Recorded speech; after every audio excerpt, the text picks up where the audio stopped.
Sir ಹೆಂಗೆ sir British ಕಾಲದಲ್ಲಿ ಆಗಿತ್ತ ಈಗಿತ್ತ ಅಂದ್ರೆ ಎರಡು ರೀತಿಯಾದಂಥ ಕಟ್ಟಡಗಳನ್ನ ಅದು ಬ್ರಿಟಿಷ್ ಅವಾಗೆ ಕಟ್ಟಕ್ಕಷ್ಟೇ ಅವಾಗಿದೆ ಇದು.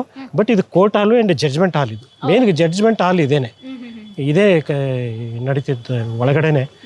ಇದು ಸ್ಟ್ರಕ್ಚರ್ ನೋಡಿದ್ರೆ ಓಲ್ಡ್ ಇದೆಲ್ಲ ಹಾಗೆ ಕಾಣುತ್ತೆ. ಓಕೆ, ಅಂದ್ರೆ ಇವಾಗ ಹಲಗಲಿ ಬೇಡರ್ಗೆಲ್ಲ ಶಿಕ್ಷೆ ಎಲ್ಲ ಇಲ್ಲೇ ಡಿಸೈಡ್ ಇಲ್ಲೇ ಮಾಡಿದ್ರು. ಆಗಿದೆ, ಇಲ್ಲೇ ಆಗಿದೆ. ಎಸ್.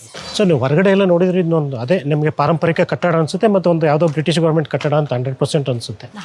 ಮಧ್ಯದಲ್ಲಿ ಇದನ್ನೇನೋ ಚೇಂಜ್ ಮಾಡ್ಬೇಕಂತೇಳಿ ಕೆಲವೊಂದು ಅಮೌಂಟ್ಗಳು ಬಂದಾಗ ನೋಡಿದ್ರು, ಬಟ್ ನಾವು ಅದಕ್ಕೆ ಮಾಡಿಸ್ಕೊಡ್ಲಿಲ್ಲ. ಪಾರಂಪರಿಕ ಕಟ್ಟಡ ಅದು ಹಾಗೇ ಇರಲಿ ಅಂತೇಳಿ ಹಾಗೆ ಉಳಿಸಿದ್ವಿ.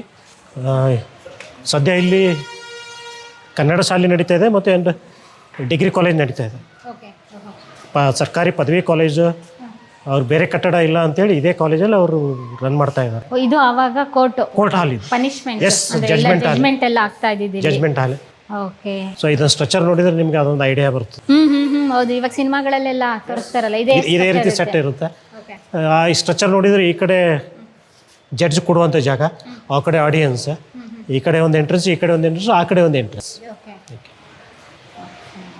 ಅಲಗಲಿ ಬೇಡರ್ ಬಗ್ಗೆ ಎಲ್ಲ ಜಡ್ಜ್ಮೆಂಟ್ ಆದ ಒಂದು ಐತಿಹಾಸಿಕ ಒಂದು ಕಟ್ಟಡದ ಒಳಗಡೆ ಈಗ ನಾವಿದ್ದೀವಿ. ಪರವಾಗಿಲ್ಲ ಸರ್, ಎಷ್ಟು ವರ್ಷ ಆದ್ರೂ ಕೂಡ ಅಂದಾಜು 150 ವರ್ಷದ ಮೇಲೆ ದಾಟಿದೆ. 100%. 1864